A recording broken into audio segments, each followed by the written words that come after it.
Bismillahirrahmanirrahim. Assalamualaikum warahmatullahi wabarakatuh. Kita bisa kembali diberi kekuatan untuk menghadiri salah satu di antara taman-taman surga. Kita berharap semoga Allah subhanahu wa ta'ala berkenan untuk melimpahkan kepada kita semuanya ilmu yang bermanfaat, sehingga bisa kita amalkan sebagai bekal untuk menghadap kepada Allah Jalla wa'ala. Amin. Dari sahabat Nabi sallallahu alaihi wasallam yang terkenal dengan julukan Abu Dzar. Sinten? Abu Dzar, semoga Allah meridai beliau. Beliau berkata, qala Rasulullah sallallahu alaihi wasallam, Rasulullah SAW bersabda, la tahqiranna minal ma'rufi syai'an.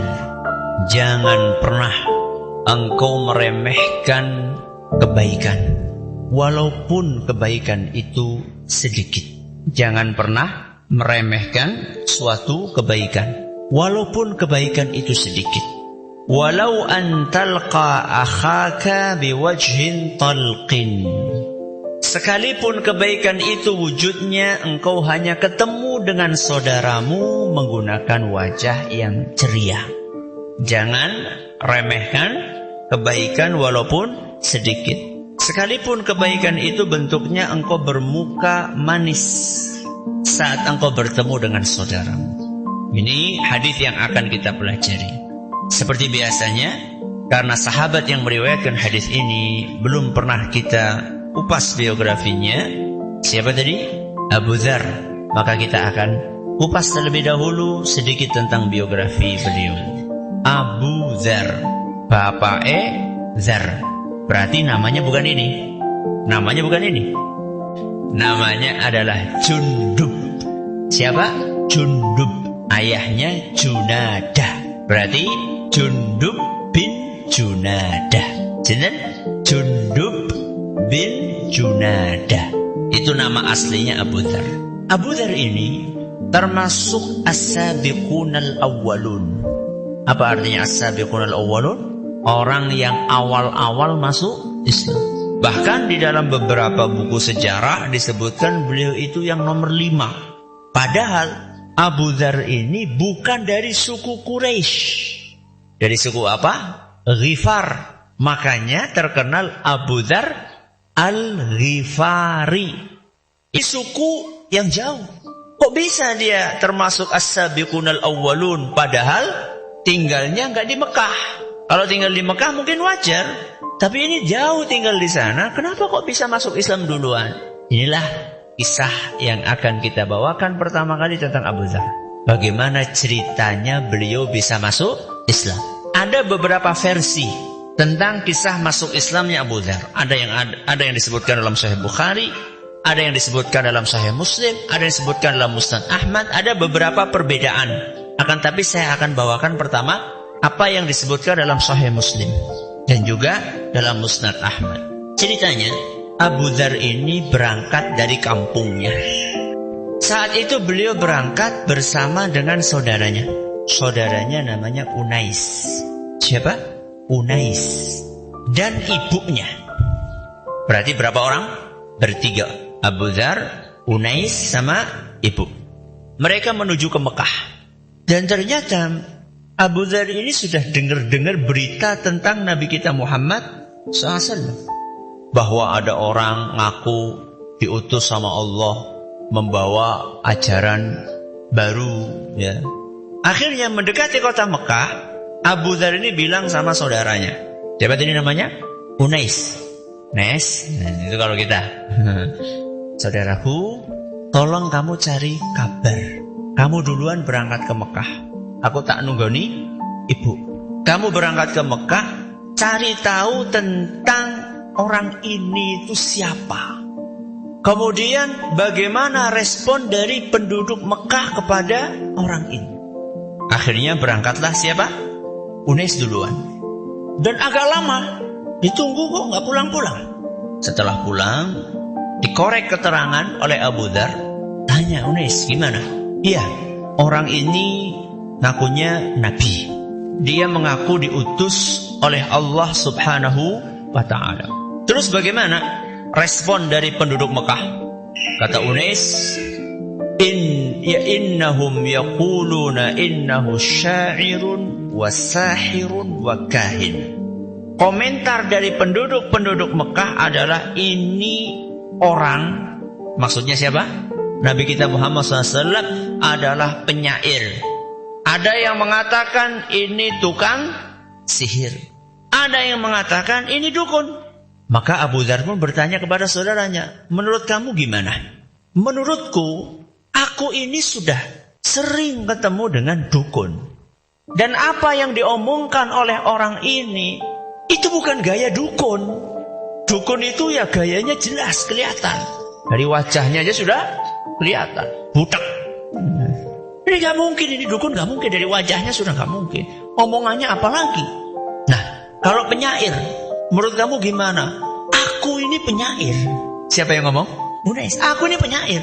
Aku ini ahli sastra.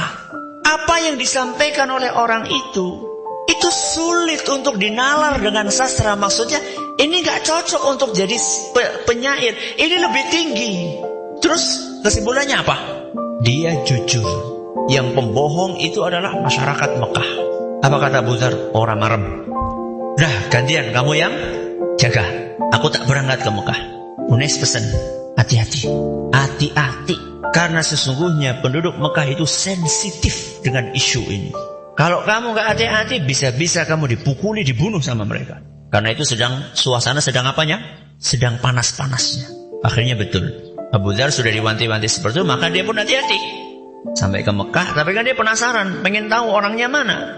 Karena pada saat itu kan belum seperti sekarang. Kalau sekarang pengen ketemu seorang, tinggal searching dulu namanya, masuk udah ada apa belum. Kalau saat itu belum ada, belum tahu gambarannya kayak apa. Makanya Abu Dzar pun belum tahu seperti apa wajah Nabi Muhammad SAW.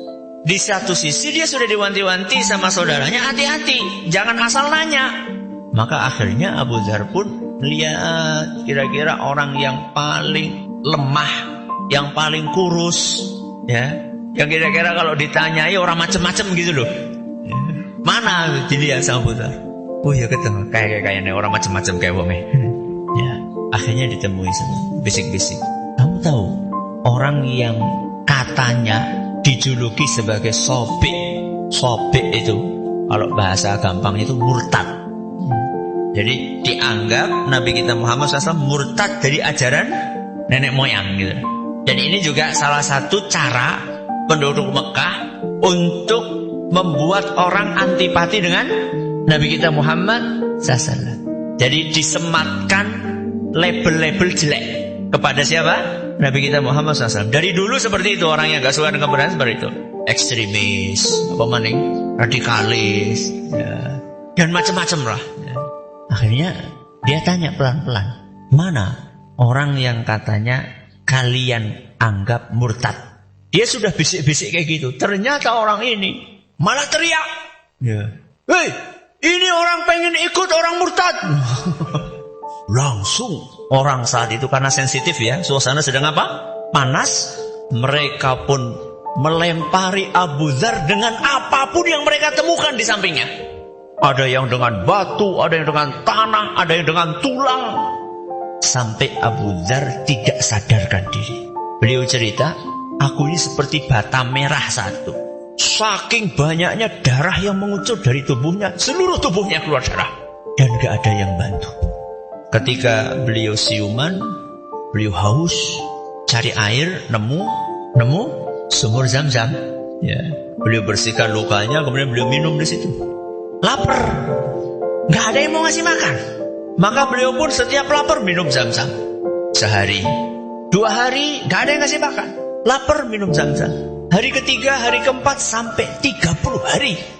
Dan kata Abu Dzar, selama 30 hari itu tidak ada sedikit pun makanan yang masuk. Aku cuma minum Zam-Zam. Dan aku merasa sehat, kuat, tidak kelaparan. Arab jajal. Itu banyak, bukan air mineral ya. Apa? Air Zam-Zam. Setelah 30 hari, datang suatu malam, sepi. Ya, bulan purnama padahal. Sepi di Mekah. Yang sedang tawaf di sekeliling Ka'bah itu cuma 2 orang gitu.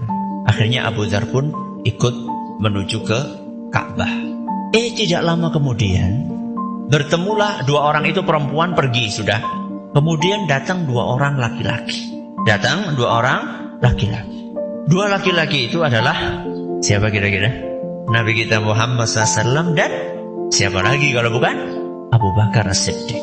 Kemudian dua orang ini tawaf di sekeliling Ka'bah, lalu mencium Hajar Aswad, lalu sholat. Nah, Abu Dzar ini sudah mulai ada apa?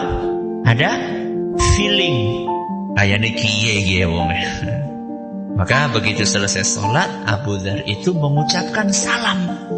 Dan konon Abu Dzar ini yang pertama kali mengucapkan salam Assalamualaikum warahmatullahi kepada Nabi kita Muhammad SAW. Konon seperti itu. Maka Nabi SAW pun menjawab, Alaika warahmatullah. Mimman anta? Kamu dari mana? Kalau sudah seperti itu berarti pertanyaannya, kamu ini maksudnya kamu ini dari suku apa? Maka Abu Dzar pun menjawab, min Ghifar. Aku dari suku Ghifar. Nabi SAW meletakkan tangannya di dahinya. Saat itu Abu Dzar merasa khawatir. Jangan-jangan Nabi SAW gak suka ketika aku sebutkan nama sukuku. Tapi tidak dijelaskan kenapa Nabi SAW meletakkan tangan di kepalanya. Apakah Nabi SAW berpikir saat itu? Maka kemudian Nabi bertanya, kamu sudah berapa lama di sini? Sudah 30 hari 30 malam. Terus siapa yang kasih kamu makan? Tidak ada. Selama 30 hari 30 malam itu aku hanya minum Zam-Zam. Dan selama itu aku kuat, tidak kelaparan. Bahkan disebutkan di situ, fasamintu hatta takassarat ukanu batni. Bahkan aku jadi gemuk. Padahal Abu Dzar itu tubuhnya sudah kekar aslinya, gede, besar, dan kulitnya gelap. Abu Dzar. Dan rata-rata suku Ghifar seperti Abu Dzar. Awalnya apa? Gede-gede, kekar-kekar, pemberani-pemberani. Dan selama itu 30, aku gemuk dan tidak ada sedikit pun ada kelihatan orang kelaparan, kelihatan tubuhnya. Enggak.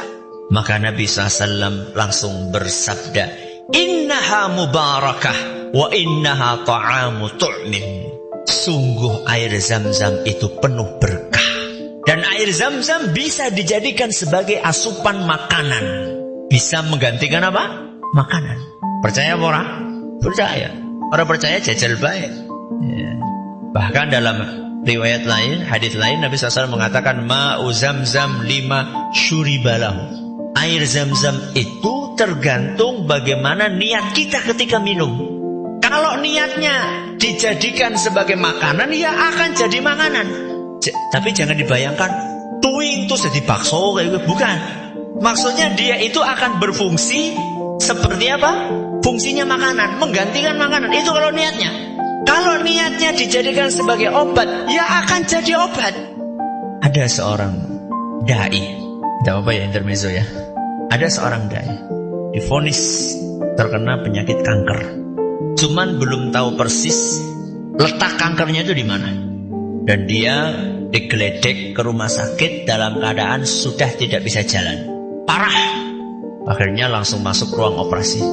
Begitu dibedah perutnya, dilihat ternyata kankernya itu di pankreas. Dan konon pankreas ini anggota organ tubuh yang tidak boleh diotak-atik. Bahaya sekali. Beda dengan organ tubuh yang lainnya yang masih bisa diambil separuh. Ya. Kan ada kan anggota tubuh yang masih bisa diambil, ginjal misalnya ya. Ada 2 bisa diambil separuh, 1 ya. Liver bisa dicangkok diganti gitu. Kalau pankreas konon sudah nggak bisa, dan itu sudah parah, sudah nyebar. Begitu melihat ternyata kankernya di pankreas, maka ditutup lagi. Jahitannya ditutup, suruh apa? Pulang. Alias angkat tangan, bendera putih. Dokternya sudah pasrah, ya sudah pulang. Maka dia pun mengkonsumsi setiap hari Zam-Zam. Makanannya ya cuma kurma ajwa. Subhanallah. Tidak lama kemudian dia pergi ke rumah sakit, dibiopsi, diambil sampel sedikit dari pankreasnya, ternyata negatif. Negatif itu bagus apa tidak? Bagus atau tidak? Ya tergantung. Ini lagi dicek apakah masih ada kankernya atau tidak. Ternyata negatif alias tidak ada kankernya. Maka air zam-zam itu adalah tergantung apa niatnya. Ustaz, anakku Ustaz, EQ-nya jongkok Ustaz, ora mudengan. Bisa nggak Ustaz digantikan cerebrofit dengan apa? Zam-zam. Bisa. Bahkan sebagian ulama dahulu nyesel ketika haji, kenapa kok aku tidak niat minum zam-zam untuk kecerdasan. Padahal dia ulama sudah cerdas. Kembali kepada kisahnya siapa? Abu Dzar. Maka kemudian ketika mendengar ceritanya itu, Abu Bakar pun mengatakan, wahai Rasul, izinkan aku untuk menjamu orang ini.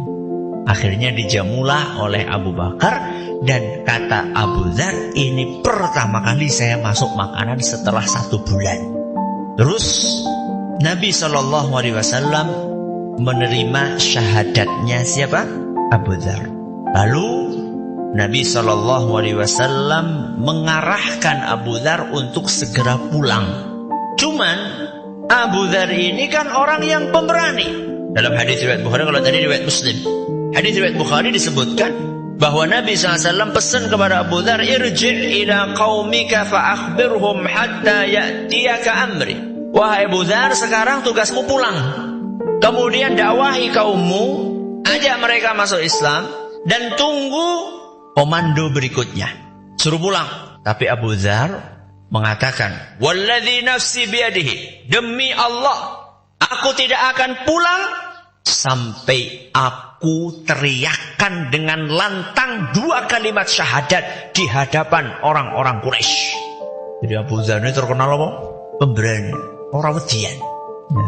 Dia sudah punya modal seperti itu. Dan nanti dipeseni sama Nabi SAW, nanti kita akan bacakan hadisnya, supaya tidak takut dengan celaan orang. Dan dia sudah punya modal untuk seperti itu. Ini baru masuk Islam ini. Fakharaja hatta atal masjid fanada bi'a'la sautihi. Maka kemudian Abu Dzar pun keluar menuju ke masjid. Di depan Ka'bah, orang-orang lagi pada ngumpul. Beliau angkat suaranya setinggi-tingginya dan mengucapkan, asyhadu an la ilaha illallah wa anna muhammadar rasulullah. Apa yang terjadi? Ngamuk. Siapa yang ngamuk? Orang-orang itu. Selama ini orang kan sembunyi-sembunyi. Gak ada yang berani untuk show, untuk menampakkan apa? Keislamannya. Rata-rata bersembunyi-sembunyi. Ini Abu Dzar langsung lantang di hadapan orang-orang Quraisy yang mereka lagi panas-panasnya. Wah, dikebuki sama mereka, pukuli sampai berdarah-darah. Keburu datanglah Al-Abbas. Sinten Al-Abbas? Pamannya Rasul SAW. Apa kata Al-Abbas? Datang sambil melindungi Abu Dzar. Melindungi karena apa? Apa kata Al-Abbas? Wailakum, cilaka kalian ini. Apa kalian tidak tahu orang ini itu dari suku Ghifar? Terus apa hubungannya dengan suku Ghifar? Bukan masalah perang-perang kuat-kuatnya, bukan hanya itu. Kalian itu kalau dagang, perginya ke Syam, jalan kalian itu lewat perkampungan Ghifar. Business minded ini. Dan kita tahu orang Arab itu sangat solid. Solidaritasnya kepada satu suku itu besar sekali. Kalian pukul ini kalau sampai mati, bisa-bisa kalian ini nggak bisa dagang lagi ke Syam. Akhirnya mandan apa? Mandan mikir. Karena tadi udah panas, udah nggak peduli. Akhirnya dilindungi, selamat, pulang Abu Dzar. Besoknya kayak gitu lagi. Gak kapok Abu Dzar. Sudah akhirnya dia pulang, nemui siapa tadi saudaranya? Unais sama ibu. 30 hari lebih. Khawatir juga kan. Akhirnya begitu ketemu sama Unais, gimana kamu? Aku masuk Islam, kata Abu Dzar. Ya wis, aku juga ikut. Unais masuk Islam. Terus Abu Dzar sama Unais nemui ibunya. Gimana kalian? Kami masuk Islam, Bu. Ya, aku juga ikut masuk Islam. Masya Allah. Tiga-tiganya masuk Islam. Kemudian mereka pulang. Ya, mereka pulang. Nah, kemudian dakwah, banyak dari suku Ghifar yang masuk ke dalam agama Islam.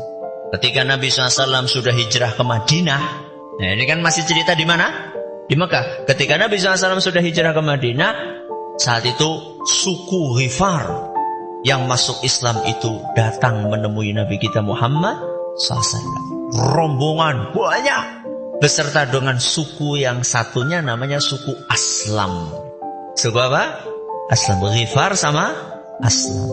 Maka begitu mereka datang, ya, dan mereka mengumumkan keislamannya, saat itu Nabi SAW sangat berbahagia. Dan beliau mengatakan, Ghifar ghafarallahu lahum wa aslam salamahumullah. Ini adalah optimisme. Ghifar, semoga Allah mengampuni mereka. Karena Ghifar itu mirip dengan Ghafaro. Ghafaro itu ampunan. Aslam itu mirip dengan salama, kedamaian. Dua suku ini didoakan oleh Nabi SAW dengan sesuai dengan namanya. Ghifar, ini kan identik dengan ampunan, semoga diampuni sama Allah. Aslam, identik dengan kedamaian, semoga Allah melimpahkan kedamaian kepada mereka. Begitulah Nabi SAW mengajari kita untuk optimis. Nabi SAW sangat perhatian dengan Abu Dzar, sehingga sering Nabi SAW itu titip pesan kepada Abu Dzar. Di antara pesan yang disampaikan oleh Nabi SAW adalah 7 pesan. Berapa pesan? 7 pesan. Pesan itu diriwayatkan oleh Imam Ahmad dan hadisnya dinyatakan sahih oleh Syekh Al-Albani. Abu Dzar bercerita, Amarani Khalili sallallahu alaihi wasallam bisab'in. Aku pernah dipeseni, diperintahkan oleh Nabi SAW, diwasiati dengan 7 hal. Yang pertama, amarani bihubbil masakini wad-dunuwi minhum. Aku diperintahkan oleh Nabi SAW untuk mencintai orang-orang miskin dan dekat dengan mereka. Ini pesan dari Nabi buat Abu Dzar saja atau buat kita semua? Buat kita semua. Kalau kita lebih senang dekat sama siapa? Orang miskin apa orang kaya? Ngaku baik. Hah? Orang kaya jaluk baik. Bukan hanya dekat sama mereka, tapi suruh menyayangi mereka. Ini pesan dari Nabi SAW. Dan ada kebahagiaan ketika dekat dengan mereka. Dan nanti ada hubungannya dengan nasihat yang kedua.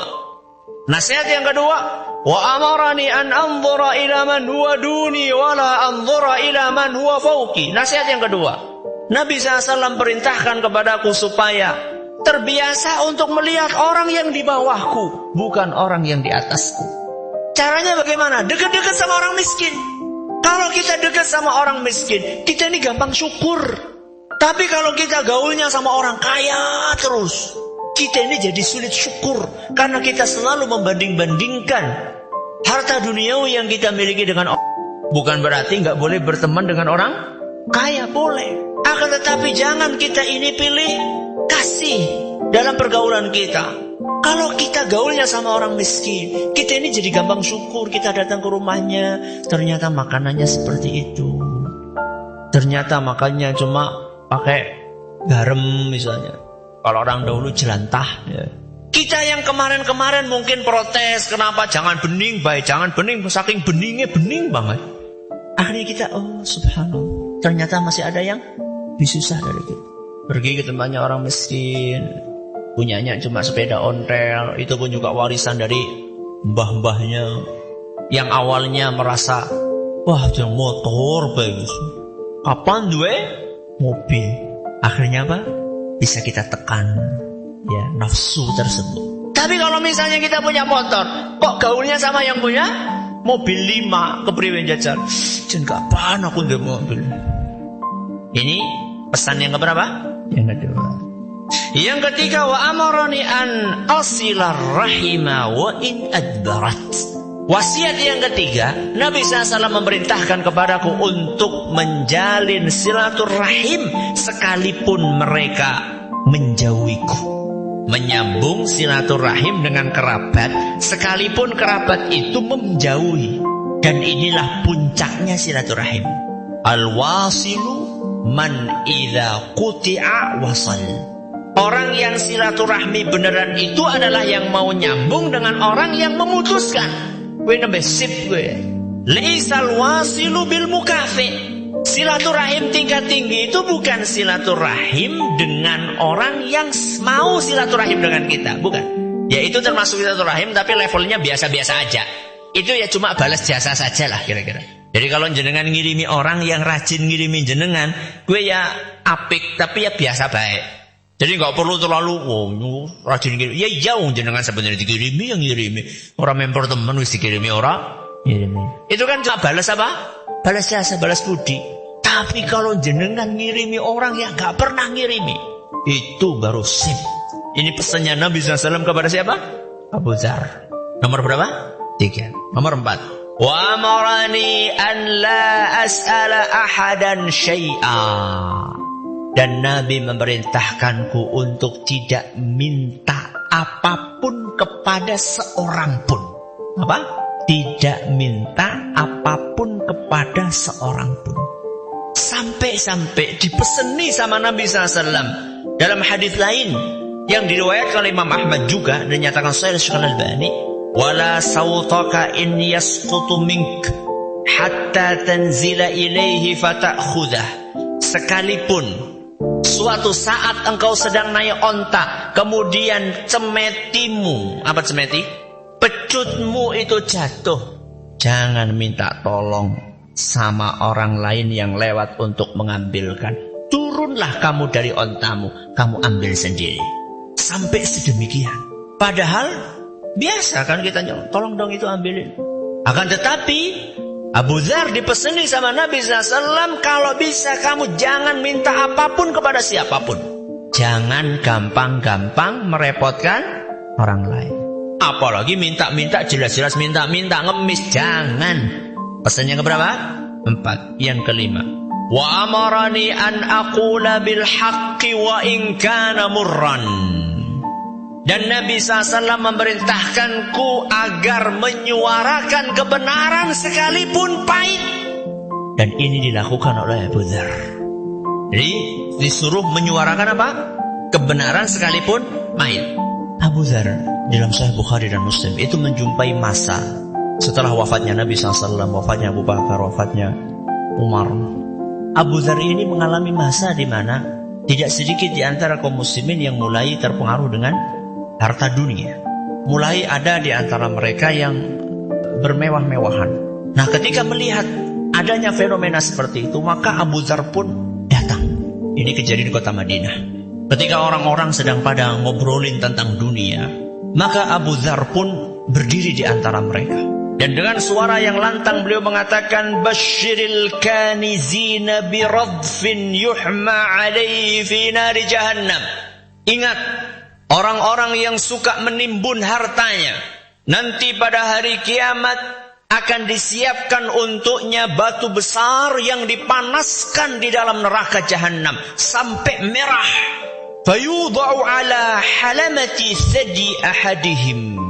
Kemudian batu yang sudah merah tadi akan diletakkan di atas dadanya. Hatta yakhruja min nughdi katifaihi. Sampai kemudian batu itu blesak. Lalu batu itu keluar dari punggungnya. Kemudian dibalik tubuhnya. Lalu diletakkan di atas punggungnya hal yang serupa batu yang mendidih, yang panas, sampai blesak keluar dari dadanya. Orang yang lagi ngobrolin masalah dunia itu semuanya langsung apa? Nunduk dia. Kemudian pergi Abu Dzar. Ada orang asing di situ namanya Ahnaf. Siapa? Ahnaf. Dia nggak tahu ini siapa. Maka dia pun ikuti orang ini, dibuntuti sama dia. Sebelumnya dia penasaran, dia nanya, ini siapa? Orang ini sampai, itu Abu Dzar. Oh, Abu Dzar tuh. Ini yang terkenal sampai kemana-mana kezuhudannya. Dan gak ada orang-orang yang berani untuk protes. Gak ada. Karena mereka tahu persis Abu Dzar ini orang yang konsisten. Udah wengi kedelai ngesuk tempe. Ngesuk tempe siki kedelai. Enggak. Ini orang konsisten. Ngomong masalah zuhud ya dia zuhud beneran. Maka akhirnya orang itu Ahnaf ini menemui. Kemudian mengatakan, ini orang itu kan gak suka domong gitu. Tidak masalah kata dia. Aku sudah disampaikan nasihat, dipeseni sama siapa? Rasulullah SAW. Apa tadi pesennya? Suarakan kebenaran meskipun pahit. Pesan yang keenam, dan ini erat kaitannya dengan yang kelima. Wa amarani an la akhafa fillahi laumata la'im. Dan Rasulullah SAW pesan kepadaku supaya tidak takut dengan celaan orang. Kalau sudah membela agama Allah, gak peduli mau dikatakan A, B, C, D, kalau memang itu benar dan itu adalah kebenaran agama Allah, maka tidak usah pedulikan omongan orang. Zaman ini orang paling takut dibully, paling takut dibully. Padahal yang dia suarakan benar, kenapa takut dibully? Seharusnya kan yang takut dibully orang yang menyuarakan kesesatan. Menyuarakan benar kok takut dibully. Dan yang terakhir, wa amarani, dan ini penting sebagai modal untuk menghadapi bulian tadi.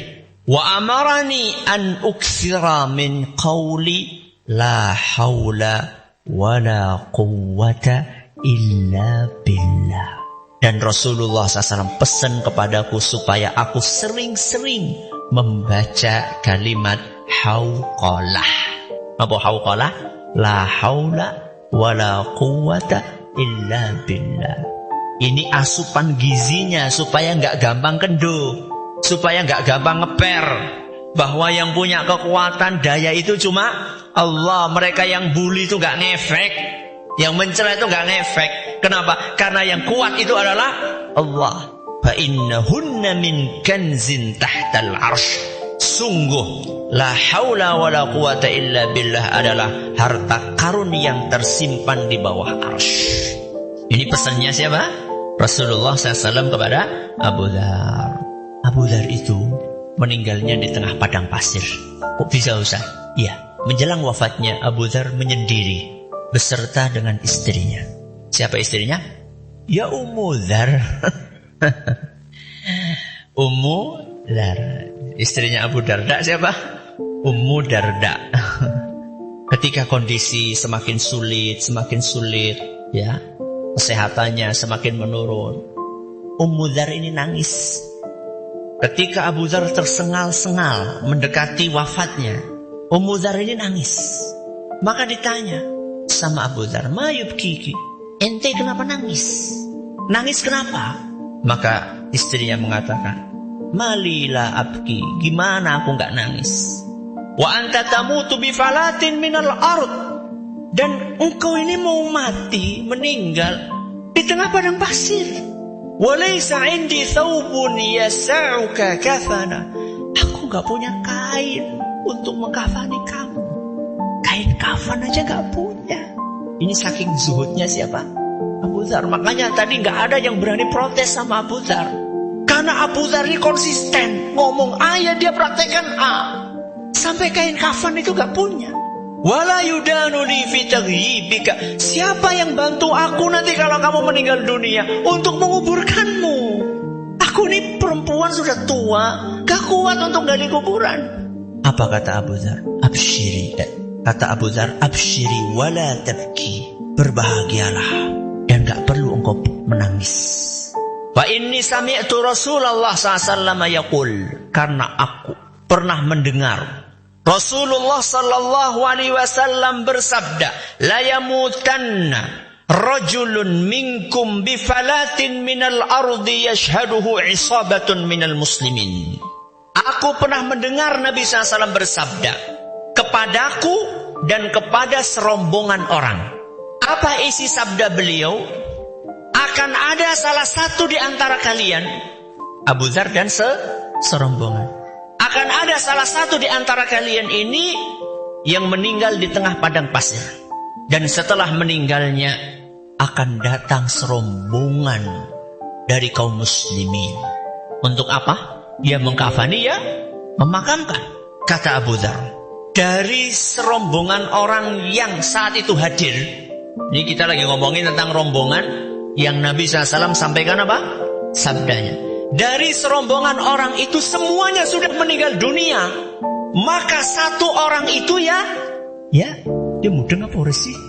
Nabi SAW pernah bersabda, kepadaku dan serombongan orang, salah satu dari kalian akan mati. sendirian di tengah padang pasir, tapi nanti akan datang sekelompok serombongan kaum muslimin nyolati, ngafani.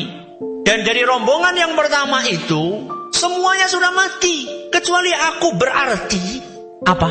Satu orang itu ya aku. Kamu gak usah takut. Gak usah takut bingung, kafannya gak ada. Siapa yang nyolati, yang nguburkan, ada, nanti akan datang. Ini Nabi SAW yang menyampaikan. Dan pasti akan terjadi seperti apa yang disampaikan oleh Nabi SAW. Sudah kamu coba cari-cari sana. Ngomong sama siapa? Di sini. Coba cari-cari. Cari-cari, gak ada. Sampai Abu Dzar meninggal dunia. Dan ternyata gak lama kemudian datang rombongan itu. Dan salah satu di antara rombongan tersebut disebutkan dalam sebuah riwayat adalah Ibnu Mas'ud. Ketika melihat ada seorang wanita yang menangis, ada apa? Ditanya oleh rombongan yang baru datang. Bisakah kalian membantu untuk mengkafani suamiku dan menguburkannya? Siapa suamimu? Abu Dzar. Abu Dzar. Mereka langsung bahagia, bukan apa? Tuh, pribeyong, gitu kan. Oh, senang sekali mereka. Seperti orang sekarang, kenapa nggak di kuburan? Amplop gak berbeda, mereka nggak mikir amplop saat itu. Ya, maka mereka pun berlomba-lomba untuk merawat Abu Dzar, nyolati, memakamkan, mengkafani. Ini kisah disebutkan dalam Sahih Ibnu Hibban dan dinyatakan oleh Syekh Al-Albani. Inilah akhir dari kisah siapa? Abu Dzar radhiyallahu anhu. Dan ini saya ringkasnya. Saya nggak pengen berseri-seri lagi. Ya, mudah-mudahan bermanfaat. Besok insya Allah kita masuk kepada matan atau redaksi dari hadis ini. Wallahu a'lam bishawab. Terima kasih atas perhatiannya, menurut segala kurangannya. Wallahu ta'ala a'lam wa a'lam. Subhanakallahumma wa bihamdika.